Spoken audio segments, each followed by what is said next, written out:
শাহানা বেগম আর লিসার সাথে কথা শেষ করে ফারহান তার মাকে উদ্দেশ্য করে বলল, সাইবাকে রাতে নিয়ে আসবে আম্মু, আর আজকের ঘটনা যেন আর রিপিট না হয় একটু খেয়াল রাখবে। চিন্তা করো না আব্বু, আমি খেয়াল রাখবো। ফারহানের সাথে আরও কিছু কথা বলে ফাইসাকে ফোন দিয়ে দিল ফারহানা বেগম। ফাইসা ভাইয়ের দিকে হাসি হাসি মুখে তাকাতেই ফারহান গম্ভীর গলায় বলল, আমার বিয়ের গিফট কোথায় আপু? ফাইসা অবাক গলায় বলল, এখন আবার কি গিফট চাই তোর? বড় ভাই আর বড় বোন রেখে ছোট ভাই হয়ে বিয়ে করে ফেলেছিস, আবার গিফট চাইতে লজ্জা করে না তোর? ফারহান স্বাভাবিক গলায় বলল, না, তুমি চাইলে আমাদের হানিমুনের টিকিট গিফট করতে পারো, সেক্ষেত্রে তোমার একটা টিকিটের টাকা বেঁচে যাবে। ফাইসা আহত গলায় বলল। দেখলে ভাইয়া কি নির্লজ্জ। ফরহাদ মুচকি হেসে চোখ বন্ধ করে সোফায় গা এলিয়ে দিয়ে বলল। আদিব চারিদিকে তাকিয়ে খোঁচার ভঙ্গিতে বলল, আরে ওরা কোথায় গেল? অনেকক্ষণ আগেই চলে গেছে। ফারহান আদিবের দিকে তাকিয়ে বলল, এই তুই আমার বোনের পাশে কি করিস? তোকে বলেছি না আপুর থেকে দূরে থাকবি। আদিব আর্তনাদ করে ফাইসার সাথে আরেকটু চেপে বসে পড়ল। এখনও এক আঙুল দূরে আছি, তাতে আমার কলিজায় কালচিটে দাগ পড়ে গেছে। এর চেয়ে বেশি দূরত্ব হলে কলিজা কয়লা হয়ে যাবে, তাই না সোনা? শেষের কথাটা ফাইসার দিকে তাকিয়ে বলতেই ফাইসা চিৎকার করে ওর মাকে ডেকে বলল, তোমার ভাইয়ের ছেলেকে কিছু বলো আম্মু, না হলে আমার হাতে মার খাবে। ফরহাদ খিটখিট করে হেসে উঠল। আদিবের সাথে হাই ফাইভ করে বলল, রহিম রুকবান ম্যাক্স প্রো ভার্সন তোরা, আমি রাজি, বল কবুল। আদিব তড়ি ঘড়ি করে বলল, আলহামদুলিল্লাহ কবুল। তুমিও বলো সোনা, আর কতকাল সিঙ্গেল থাকবো? ফারহান হেসে কল কেটে দিল। লাইনে থাকলে তাকেও আজ বকা শুনতে হবে। ফাইসা ভয়ঙ্করভাবে রেগে গেছে। আদিবের কি হাল হবে আল্লাহই জানে। শাহিনা বেগম সাহেবার সাথে কথা বলছেন না। এ বাড়িতে আসার পর থেকে এক কথায় গুম হয়ে আছে। সাহেবা অবশ্য কয়েকবার মায়ের রাগ ভাঙানোর চেষ্টা করছে, কিন্তু ফলাফল শূন্য। শোয়েব মা আর বোনের নীরব যুদ্ধ এক মনে দেখে চলেছে। মা যদি একবার জানতে পারে বিসিএস ক্যাডারের খবর ফারহানের কাছে এসে পাচার করেছে, তাহলে তার পিঠ বাঁচাবে কে সেই চিন্তায় কয়েক রাত ধরে ঘুম হচ্ছে না। তার মা তো তার পিঠের ছাল তুলে নিবে। শোয়েব ভয়ে ভয়ে একবার শাহিরা বেগমের দিকে তাকালো। তিনি গম্ভীর মুখে নিজের কাজ করছেন। শোয়েবের মুখটা কাদো কাদো হয়ে গেল। মনে মনে বলল, বোন আর দুলা ভাই মিল করাতে গিয়ে না জানি ফোটার আগেই আমার জীবনে কলি ঝরে যায়। এখনও কোনো মেয়ে পড়াতে পারি নাই, বিয়ে করে বাচ্চার বাপ হওয়া তো বাকি। মেয়েদের মন নিয়ে ছিনিমিনি খেলাও বুঝি না, বুঝি হলো না। এগুলো হয়তো আমার না হওয়া গার্লফ্রেন্ডগুলোর অভিশাপ। আর কতক্ষণ এভাবে মুখ গোমরা করে বসে থাকবে? একটু পরে তো চলেই যাব, এখন তো একটু কথা বলো। সাহেবার অসহায় গলায় বলা কথাগুলো শুনে শাহিরা বেগমের কোনো ভাবাবেগ হলো না। সে নিজের মনে কাজ করতে করতে বলল, বড় হয়েছো, বিয়েও হয়ে গেছে, বাবার বাড়ি আসবে যাবে, নিজের মতো করে থাকবে, আমাকে আর দরকার পড়বে কেন? সাহেবা মলিন চোখে মায়ের অভিমানী মুখের দিকে তাকিয়ে রইল। এই অভিমানের বরফ কবে গলবে আল্লাহই জানেন। আদিবের গালে বরফ ধরে বসে আছে ফারহানা বেগম। ফাইসার হাতে ভালোই উত্তম মধ্যম খেয়েছে সে। ফারহানা বেগম কয়েক দফা ছেড়েছে সবাইকে। এক একজন ডাক্তার, বিজনেসম্যান হয়েও বাচ্চাদের মতো ঝগড়া মারামারি করছে। এই দিন দেখার জন্যই বেঁচে আছে সে। ভাগ্য ভালো সাহেবা বাসায় নেই, না হলে কি এক লজ্জাজনক পরিস্থিতিতে পড়তে হতো। তোমাদের আমার আর কিছুই বলার নেই। তোমাদের থেকে 5 বছরের বাচ্চাও ভালো ম্যানার্স জানে। আমি অবাক হয়ে যাচ্ছি তোমাদের কাণ্ডজ্ঞান দেখে। ফাইজা এখনও রেগে আদিবের দিকে তাকিয়ে আছে। সুযোগ পেলে আরও কয়েক ঘা লাগিয়ে দিবে, তাতে কোনো সন্দেহ নেই। আদিব সবার চোখের আড়ালে ঠোঁট উঁচু করে চুমু দেখাতেই ফাইজা আবার তেড়ে গেল আদিবের দিকে। ফারহানা বেগম ধমকে তাকে ওখানেই থামিয়ে দিল। চোখ রাঙিয়ে বলল, আরেকবার ওর গায়ে হাত তুললে কালকের মধ্যে দুটোরই বিয়ে দিয়ে দেব। তখন যত পারো চুলোচুলি করো, এখন থেমে যাও। ফরহাদ ও বোনের হাতে কয়েক ঘা সোফায় টান টান হয়ে শুয়ে আছে। ফরহাদের পায়ের দিকে ফাইজা বসে রাগে ফুঁসছে। ফারহাদ পা ফাইসার কোলে তুলে দিয়ে বলল। ফাইসার রেগে তাকাতেই ফারহাদের মলিন মুখ দেখে চুপ করে গেল। যত কিছু হয়ে যাক না কেন ভাইদের কষ্ট সহ্য করতে পারে না সে। ফারহানের চেহারা দেখে বোঝা যাচ্ছে সে খুব ক্লান্ত। কালকে সারাদিন ফারহানের বিয়ের জন্য খাটাখাটনি করে আবার সকাল সকাল অফিসে চলে যেতে হয়েছে। এখন আবার ফুপ্পির জন্য দৌড়ে চলে আসতে হলো। ক্লান্তিতে অবশ হয়ে আসছে শরীর। ফাইসা কোনো কথা না বলে পা টিপতে শুরু করলো। আদিবের যেন এটা একদম সহ্য হলো না। সে ফারহানা বেগমের কাছে অভিযোগের সুরে পড়ল। দেখলে মনি, মার তো দুজনেই খেয়েছি। দাদাভাইকে তো নামে মাত্র মেরেছে, আর আমাকে সরকারি মাল মনে করে ধুপি ঘাটের কাপড়ের মতো করে ধুয়েছে। এখন ভাইয়ের সেবা করা হচ্ছে। আমি কি বানে জলে ফেসে এসেছি? যদিও আমার পা টিপে দিতে হবে না, হালকা ওটা একটা চুমু খেলেই হবে। ফারহানা বেগম কপাল চাপড়াতে চাপড়াতে চলে গেলেন। এই ছেলেটা সব সময় ফাইসার পেছনে লাগে, এই জন্য মারও কম খায় না, তবুও একই কাজ করে। আদিবের কথা শুনে ফাইসা আর ফরহাদ একসাথে বালিশ ছুঁড়ে মারল ওর দিকে। অসভ্য ছেলে, বের হও বাসা থেকে, না হলে বাঘ যে হাড়গুলো ভালো আছে সেগুলো ভেঙে ফেলবো।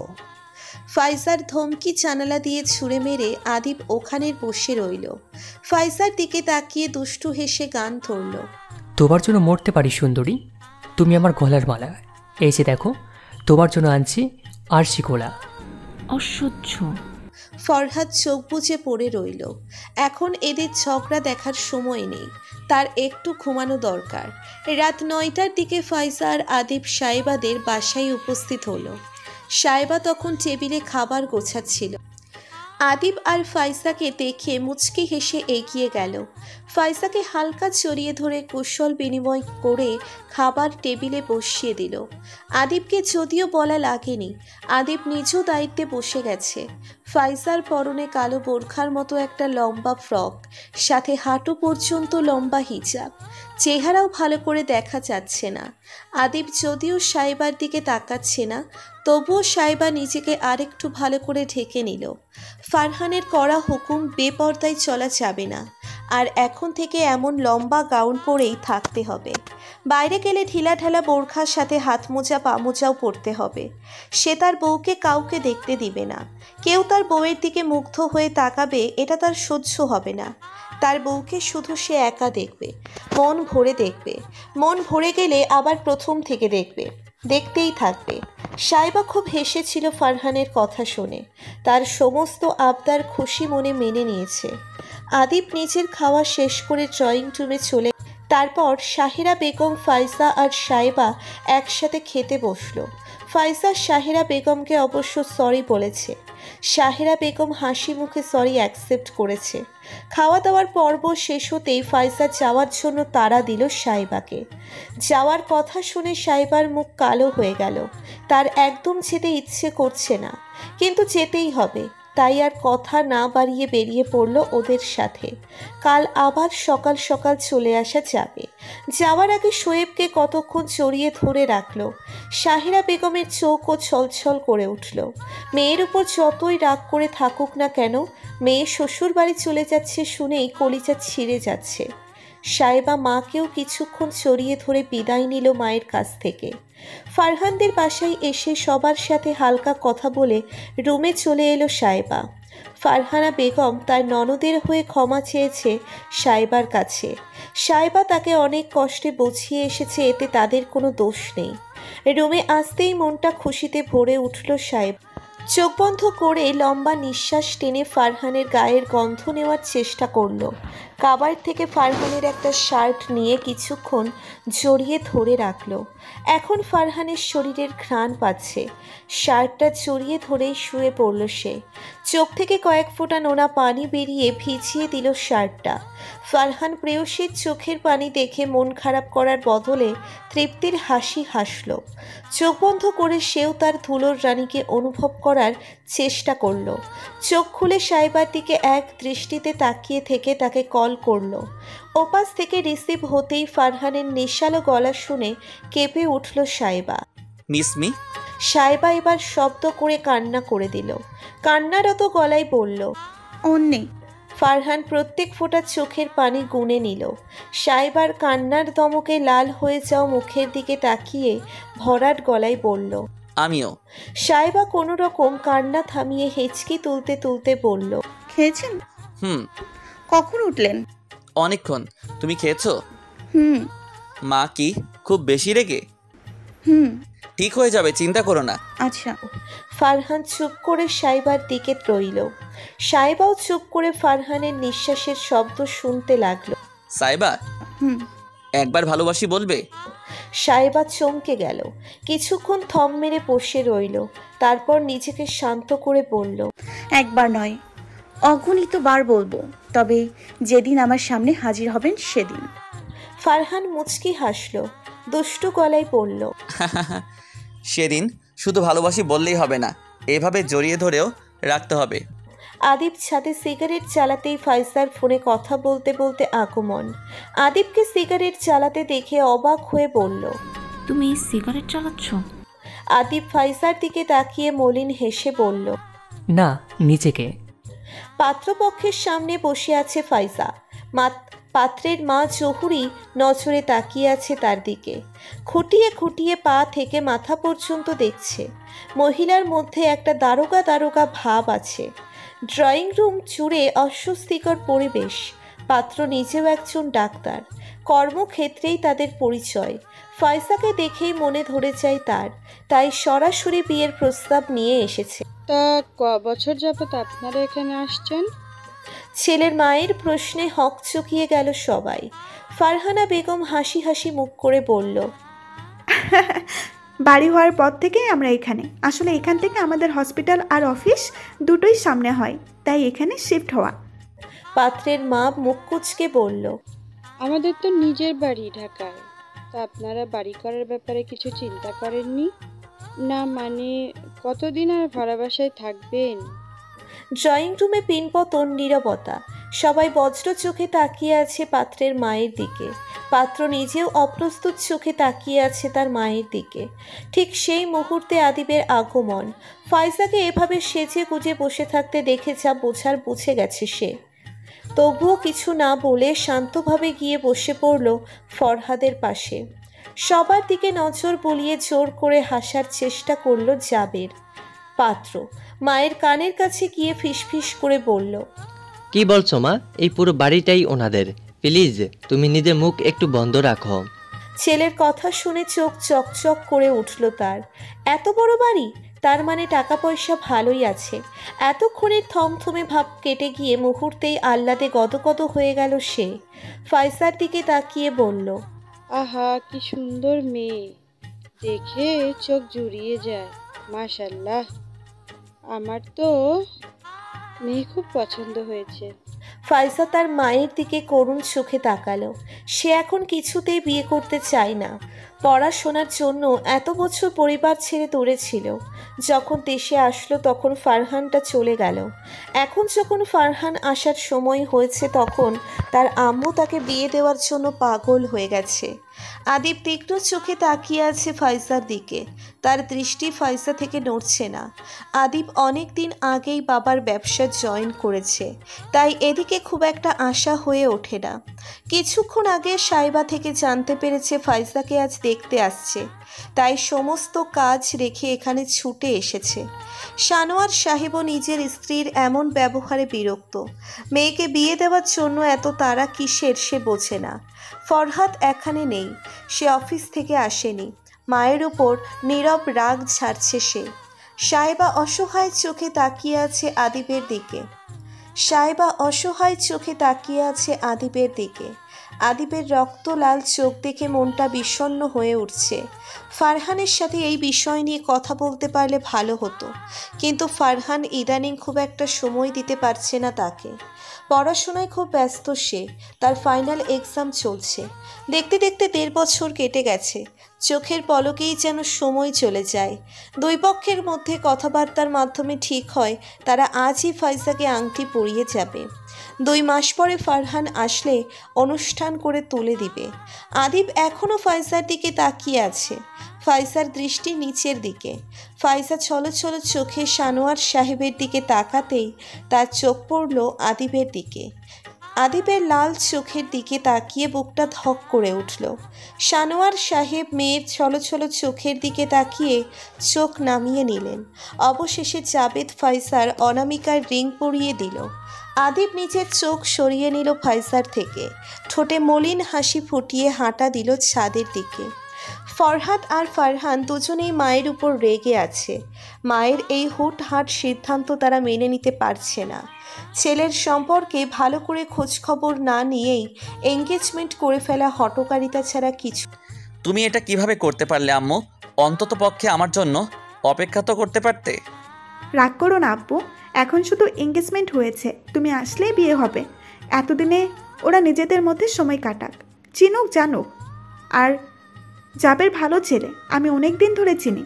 আম্মুর উপর একটু ভরসা করে দেখো আব্বু। এর আগে ফারহানের চোয়াল শক্ত হয়ে গেছে।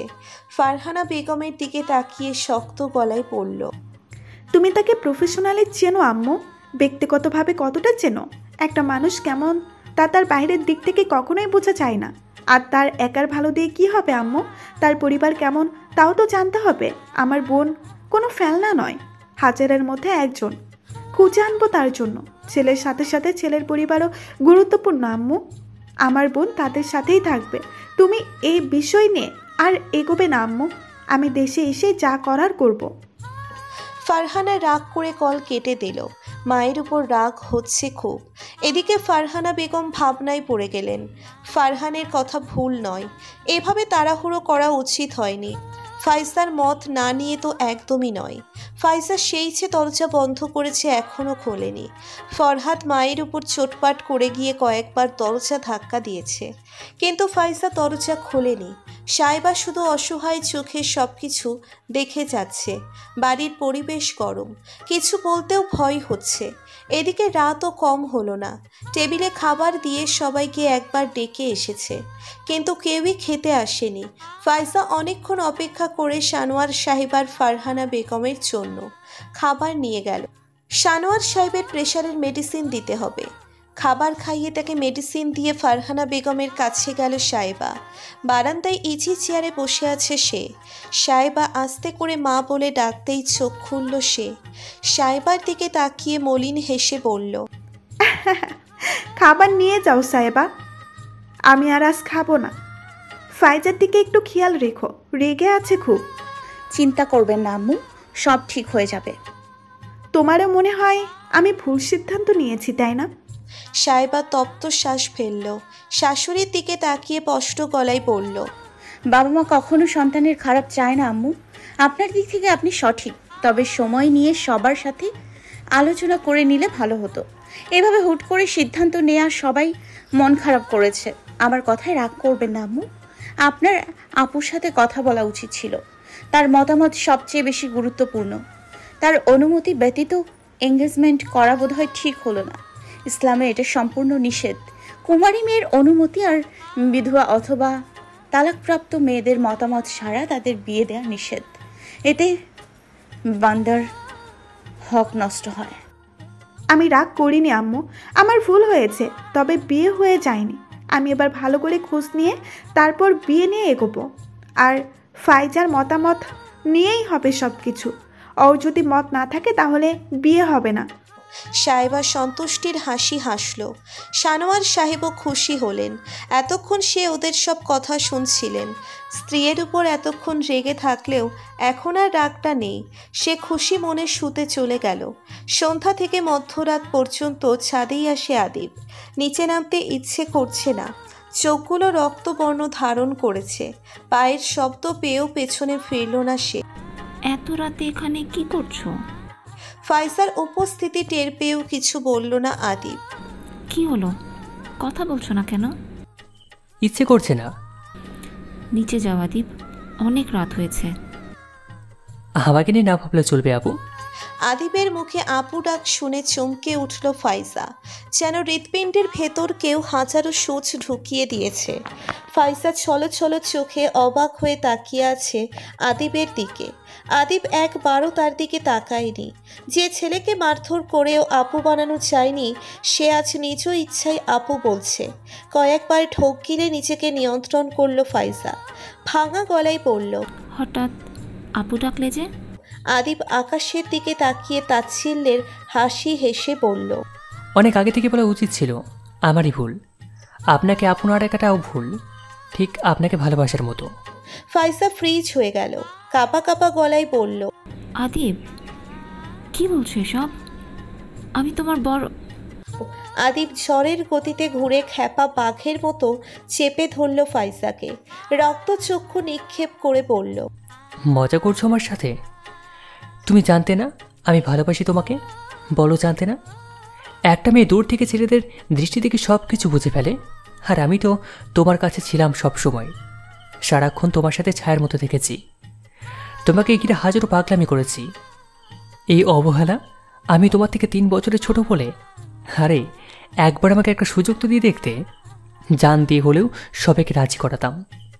তুমি আজ আমাকে খুন করেছ, নীরবে আমার হৃদয়ে আঘাত করে তাকে ক্ষতবিক্ষত করে মেরে ফেলেছ। ড্রয়িং রুমের প্রতিটা সেকেন্ড আমার নিঃশ্বাসের সাথে বিষাক্ত যন্ত্রণা দিয়েছি তুমি। আমি তোমাকে ক্ষমা করবো না সোনা, খুব পস্তাবে তুমি।